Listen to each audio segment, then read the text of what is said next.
इस चैप्टर में हम वेरिएशन इन क्रोमोसोमल स्ट्रक्चर इसके बारे में हम चर्चा करेंगे। और जैसा कि हम टॉपिक से समझ पा रहे हैं कि क्रोमोसोम की संरचना में परिवर्तन, और इस पार्ट में हम क्रोमोसोम के, जिसे हम क्रोमोसोमल एबेरेशन भी कहते हैं, हम उसकी चर्चा करने जा रहे हैं संरचनात्मक परिवर्तन गुणसूत्रों में। अब ये परिवर्तन जो होते हैं जिसे हम म्यूटेशन कहते हैं या उत्परिवर्तन, और इस म्यूटेशन कितने प्रकार के होते हैं और ये गुणसूत्र की संरचना को कैसे प्रभावित करते हैं, और इसका प्रभाव जो है वो ऑर्गेनिज्म पर कैसे पड़ता है, तो हम इसकी टाइप्स को और प्रोसेस को समझेंगे। और पार्ट फर्स्ट इसलिए है कि जो 4 प्रकार के मुख्य रूप से जो क्रोमोसोमल अबेरेशन में, स्ट्रक्चरल क्रोमोसोमल अबेरेशन के हैं, उसमें 2 टाइप हमने इस पार्ट में लिए हैं। तो पहले इस टॉपिक में हम उन्हीं दोनों पार्ट पे चर्चा करेंगे। सबसे पहले हम ब्रीफ में देख लेते हैं कि गुणसूत्र की संरचना जो है वो कैसी होती है। हालांकि पिछले कुछ और वीडियोज हैं जिसमें हम क्रोमोसोम की स्ट्रक्चर पर चर्चा कर चुके हैं, और ब्रीफ में हम देख लेते हैं कि गुणसूत्र की संरचना। यहाँ पे हम जानते हैं कि प्रत्येक ऑर्गेनिज्म में जेनेटिक मटेरियल के रूप में डीएनए या आरएनए उपस्थित होता है, और एक क्रोमोसोम एक डीएनए से मिलकर बना होता है। और यहां जो हम क्रोमोसोम की स्ट्रक्चर देख रहे हैं, ये क्रोमोसोम की स्ट्रक्चर जो है ये मेटाफेजिक क्रोमोसोम है, और 2 सिस्टर क्रोमेटिड जो है वो एक क्रोमोसोम में उपस्थित होते हैं। अर्थात हम ये कह सकते हैं कि जो मेटाफेजिक क्रोमोसोम होता है उसमें 2 डीएनए उपस्थित होते हैं। तो यहां जो डायग्राम में दिखा रखा है ये है 2 होमोलोगस क्रोमोसोम, होमोलोगस क्रोमोसोम दोनों। और एक क्रोमोसोम की बात करें तो यहां एक क्रोमोसोम में 2 सिस्टर क्रोमेटिड है, यानी कि एक क्रोमेटिड और उसका सिस्टर क्रोमेटिड, जो हमने यहाँ पे सी के रूप में हम इसको शो कर रहे हैं। हर क्रोमोसोम में एक स्मॉल आर्म होती है, यहाँ पे ये, जिसको हम पी से लिखते हैं, और दूसरी जो है वो लॉन्ग आर्म है जिसे हम क्यू से लिखते हैं। तो P plus Q is equal to 1। P जो है वो छोटी भुजा है, और बीच में एक हेट्रोक्रोमेटिक पार्ट जो है इसका सेंट्रोमियर उपस्थित होता है। वैसे हमने पहले भी इसमें चर्चा कर चुके हैं कि इसमें एंड पे यहाँ पे टीलोमियर उपस्थित होते हैं, हाईली रिपीटेटिव सीक्वेंस से मिलकर के ये बने हुए पोर्शन होते हैं, चाहे वो सेंट्रोमियर हो या टीलोमियर हो। और ये हेट्रोक्रोमेटिक रीजन होता है, और बाकी का जो पोर्शन होता है वहां पर यूक्रोमेटिक एंड हेट्रोक्रोमेटिक रीजन उपस्थित होते हैं, और हेट्रोक्रोमेटिक के रूप में वहां पर क्रोमोमियर्स उपस्थित होते हैं। तो ये एक जनरल स्ट्रक्चर जो है जिसके बारे में हम पहले भी चर्चा कर चुके हैं। और अब यहां पर यदि हम इस डायग्राम के द्वारा हम देखें तो हम आपस में जो एक्सचेंज होता है जेनेटिक मटेरियल का वो भी हम देख सकते हैं होमोलोगस क्रोमोसोम के बीच में, तो वो किस प्रकार से हमें दिखाई देता है। तो ये सेंट्रोमेरिक रीजन है इसका, और इसके अदर पार्ट जो होता है जहां पर, क्योंकि जेनेटिक एक्सचेंज जो है ये जरूरी नहीं है कि केवल भुजाओं में ही हो, उसमें सेंट्रोमियर इन्वॉल्व नहीं होता हो, सेंट्रोमियर भी इन्वॉल्व होता है उसमें। तो यहाँ बीच में सेंट्रोमेयर पे काइनेटोकोर स्ट्रक्चर भी पाई जाती है। काइनेटोकोर वो स्ट्रक्चर होती है जो एक मल्टी प्रोटीन की सब यूनिट से मिलकर के बना हुआ होता है, और एक ऐसी प्लेट लाइक स्ट्रक्चर होती है जो सेंट्रोमियर से, और वह स्थान प्रदान करती है किसको, सेंट्रियोल्स, इसको जिसको हम फाइबर कहते हैं, सेंट्रियोल से स्पिंडल फाइबर, उनको जुड़ने का स्थान जो है वो प्रदान करती है। तो ये क्रोमोसोम की एक सामान्य स्ट्रक्चर है जिसे हम जानते हैं। अब हम बात करते हैं types of chromosome by the location of centromere, कि सेंट्रोमियर की उपस्थिति के आधार पर गुणसूत्रों को 4 मुख्य भागों में बांटा गया है। अब वो 4 जो पार्ट प्रकार है जिसमें एक है मेटासेंट्रिक। मेटासेंट्रिक क्रोमोसोम वह क्रोमोसोम होता है जिसमें दोनों भुजाएं जो है वो लगभग बराबर होती है, अर्थात सेंट्रोमियर जो है वो बीचों बीच उपस्थित होता है, ये कहलाता है मेटासेंट्रिक क्रोमोसोम। दूसरे टाइप का क्रोमोसोम होता है सब मेटासेंट्रिक, जिसमें सेंट्रोमियर जो है वो मध्य में स्थित न होकर के किसी एक दिशा में एंड की ओर थोड़ा सा आगे की तरफ स्थित होता है, और उसे हम कहते हैं सब मेटासेंट्रिक। एक आता है इसमें एक्रोसेंट्रिक। एक्रोसेंट्रिक क्रोमोजोम ऐसे क्रोमोजोम होते हैं जो एंड पे उपस्थित न होकर के एंड से कुछ दूरी पर उपस्थित होते हैं, और ये कहलाते हैं एक्रोसेंट्रिक। और चौथा लास्ट प्रकार जो हम देखते हैं मोस्टली वो है टीलोसेंट्रिक, जिसमें एक सिरे पर ये सेंट्रोमियर उपस्थित होते हैं। ये हो गया टीलोसेंट्रिक। दूसरा हम ये देख सकते हैं कि इन चारों प्रकार में सेंट्रोमियर उपस्थित होते हैं। ठीक है, सेंट्रोमियर उपस्थित है इसका मतलब यह है कि वो क्रोमोजोम एग्जिस्ट कर रहा है। ठीक है, तो इसका मतलब उसकी स्टेबिलिटी से भी इसका सीधा संबंध है। अब हम देख सकते हैं कि कई ऐसे क्रोमोजोम होते हैं जहां पर दो दो सेंट्रोमियर होते हैं, तो उसे डाइसेंट्रिक कहते हैं, डाइसेंट्रिक क्रोमोजोम। और कुछ एसेंट्रिक होते हैं जिसमें सेंट्रोमियर अनुपस्थित होता है और ये ज्यादा एग्जिस्ट नहीं करते हैं। अब हम म्यूटेशन की बात करते हैं कि स्ट्रक्चरल क्रोमोजोमल म्यूटेशन जो है वो कितने प्रकार के होते हैं। हम म्यूटेशन की बात इसलिए कर रहे हैं क्योंकि जो म्यूटेशन चाहे वो स्ट्रक्चरल बेसिस पे हो, क्रोमोजोम की स्ट्रक्चर में किसी प्रकार का चेंजेस हो या क्रोमोजोम के नंबर में चेंजेस हो, वो म्यूटेशन जो है वो सीधा सीधा किसको प्रभावित करते हैं, उस जीव के लक्षणों को प्रभावित करते हैं। ठीक है, अब स्ट्रक्चरल क्रोमोजोम के चार जो है वो मुख्य प्रकार है। हम पहला है डिलेशन। डिलेशन हम किसे कहेंगे? डिलेशन का मतलब ये हुआ कि a segment of chromosomal material is missing. यदि किसी क्रोमोजोम के कोई भाग, क्रोमोजोम का कोई भाग मिस हो जाए, निकल जाए, डिलीट हो जाए, ठीक है, तो वो कहलाता है डिलेशन। इसका मतलब ये हुआ कि जेनेटिक लॉस हो रहा है, सूचनाओं का की हानि हो रही है, जीन जो है वो कम हो रहे हैं। तो ये होता है डिलीशन के द्वारा, पहला। नेक्स्ट जो है वो है डुप्लीकेशन। इसके हम डिटेल में आगे देखेंगे। नेक्स्ट है डुप्लीकेशन। डुप्लीकेशन का मतलब क्या हुआ कि सेक्शन ऑफ ए क्रोमोजोम, इसको हम ध्यान से देखेंगे, section of A chromosome is repeated compare with the normal parent chromosome. इसका मतलब पेरेंटल क्रोमोजोम में उपस्थित कोई भी सीक्वेंस, डीएनए का कोई भी टुकड़ा या डीएनए का पार्ट रिपीट हो रहा हो दोबारा, तो वह कहलाता है डुप्लीकेशन।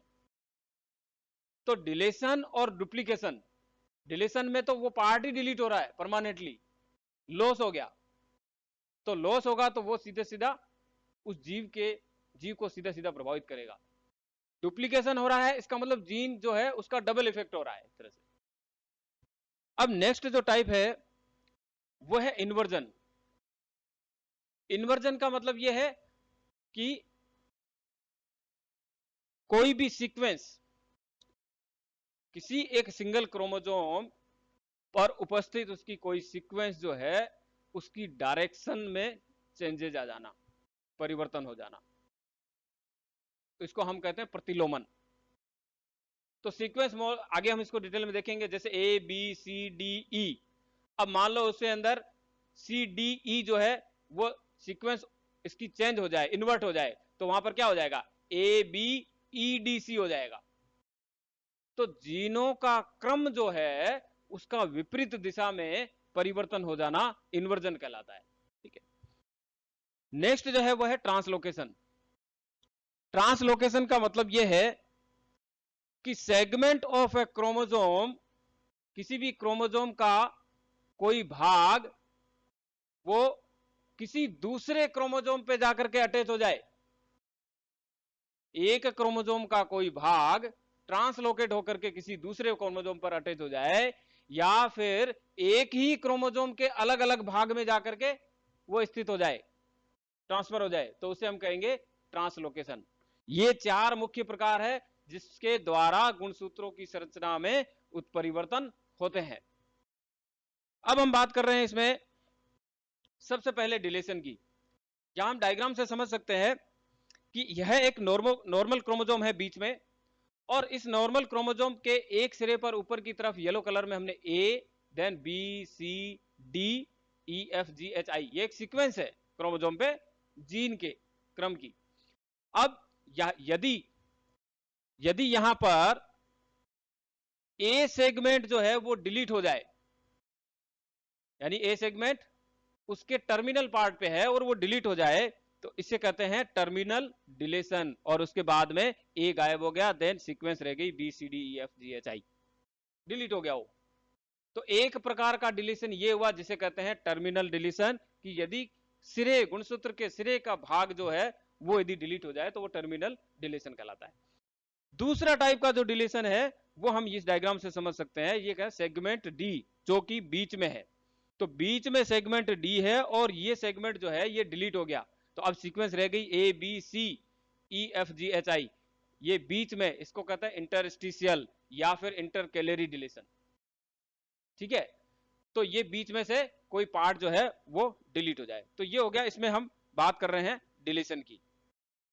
और जो जेनेटिक मटेरियल डिलीशन के द्वारा यदि हानि होती है, ठीक है, तो ऑर्गेनिज्म पर इसका बहुत ही ज्यादा घातक प्रभाव पड़ता है, और इसकी वजह से डिजीज कोज भी होती है, ह्यूमन के अंदर भी देखते हैं, तो क्राइड्यूकेट जो है वो डिजीज कोज होती है, या इसको लेजियन डिजीज कहते हैं, इसको सिंड्रोम कहते हैं। ये डिजीज जिसमें बिल्ली की तरह आदमी जो है वो बोलता है, चिल्लाता है, केट जो होती है केट की तरह ये चिल्लाता है। और ये क्यों होता है, क्योंकि जो ह्यूमन क्रोमोसोम नंबर 5 जो होता है, जिसकी छोटी भुजा जो होती है उसका पार्ट जो है वो यदि डिलीट हो जाता है तो ये डिजीज कोज हो जाती है, इसे कहते हैं क्राइड्यूकेट डिजीज। ये एक एग्जांपल है डिलीशन का। तो डिलीशन का इफेक्ट जो है वो बहुत घातक होता है।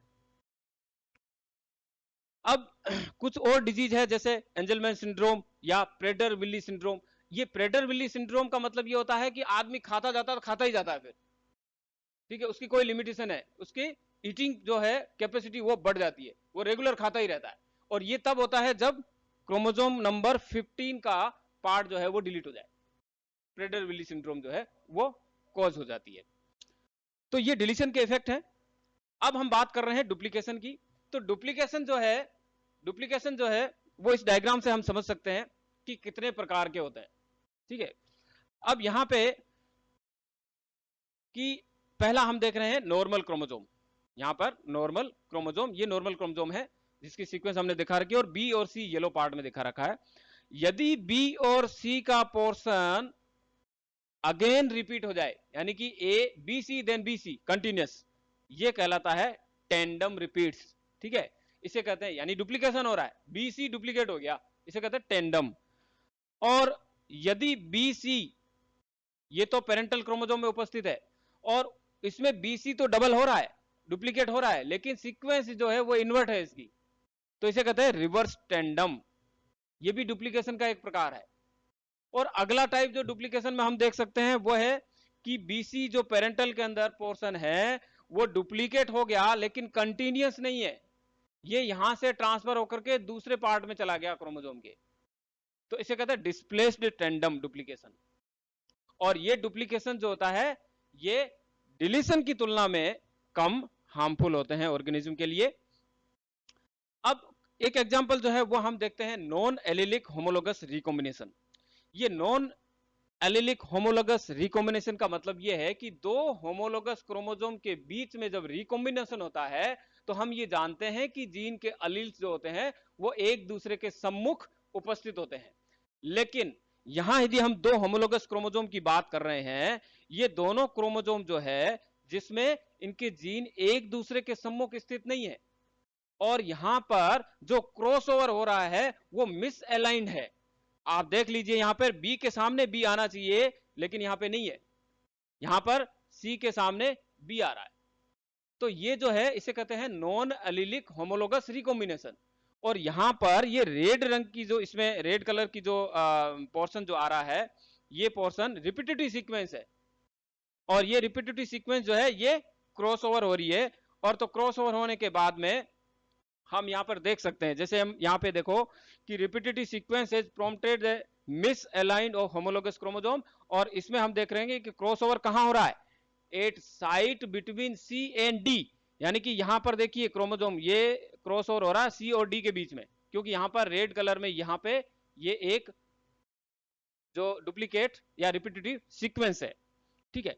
तो एक क्रोमेटिड पे सी और डी की में बीच में वन क्रोमेटिड में इसका किसमें हो रहा है? दूसरा जो क्रोमेटिड है उसमें बी और सी के बीच में है। आप देखिए, एक जो है वो सी और डी है और दूसरा है बी और सी।